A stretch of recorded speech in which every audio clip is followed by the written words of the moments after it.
हरे हरे बसवासी माड़ो छवाए, लाले लाले लागल ओहारे जी।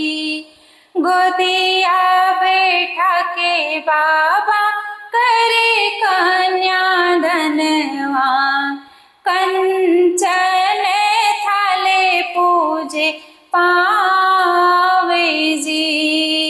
गोदिया बैठा के बाबा करे कन्याधनवा,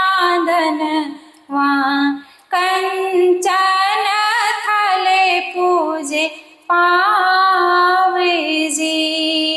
दुअरे पे बैठल बाबा मोरे रोवे, भैया जे रोवेले ओ सारे जी। अंगना में बैठल माई मोरी रोवे, सुना भैले अंगना दुआर जी। सुना भैले अंगना दुआर जी।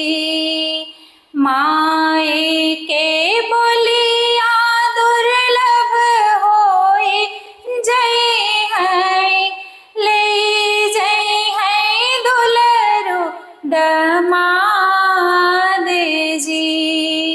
रोई के आरज करे बेटी के बाबा, बेटी के रखी है संभाल जी।